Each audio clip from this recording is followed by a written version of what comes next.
नमस्कार दर्शक बंधु, जय जगन्नाथ। जदि आपण माने प्रधानमंत्री आवास घर योजना पई आवेदन करिसेंती तेबे एही भिडियोटी आरंभ शेष पर्यंत निश्चय देखंतु, कारण आजिर एही भिडियो रे मु आपण मानकु प्रधानमंत्री आवास घर योजना संबंध आसीथिबा नुआ और सत्य अपडेट विषय समस्त तथ्य देबाकु जाउची।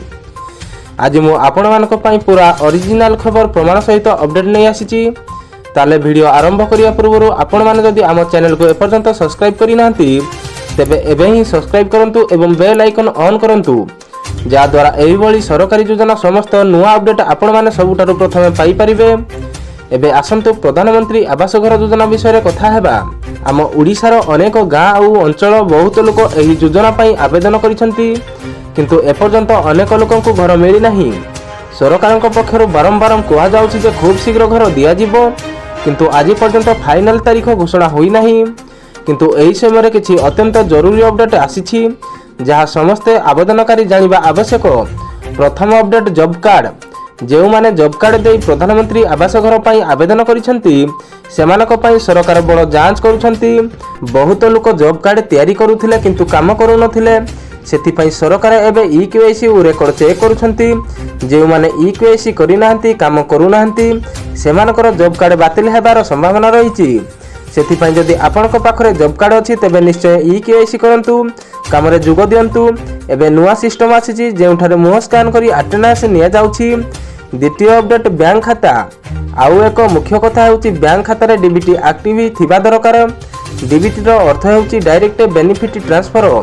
एही व्यवस्था रे सरकार सीधा सड़क आपनक बैंक खाता को टंका पठाई थांती। जदि आपनक बैंक खाता रे डीबीटी एक्टिव न थाए तेबे आपनक टंका मिलिबारे समस्या होई पारे। तृतीय अपडेट हेउछि जमीर कागज पत्र। घर मिलिबा पूर्व सरकार जमीर कागज पत्र जांच करिवे। जदि आपनक निजर जमी अछि तेबे सेथिरे कागज पत्र तैयारी रखिबा दरकार, कारण सरकार जेतेबेले टंका देबे सेतेबेले आपनक सही जमीर घर तैयारी करियाकु पड़िबो। घर पाई मिलुथिबा टंका सरकारक पक्षरु घर तैयारी पाई साधारणतः 1 लाख टंका, किछि पहाड़िया किंबा दुर्गम अंचल रे 1,30,000 टंका दिया जाउछि। एही टंका सीधा सड़क बैंक खाता को डीबीटी माध्यम रे आसी थाए। घर देबा पूर्व पंचायत पीयू जीआरएस आदि अधिकारी माने आपनक घरर परिस्थिति जांच करिवे। जदि आपनक पाखरे आगरु पक्का घर अछि तेबे घर मिलिबो नाही।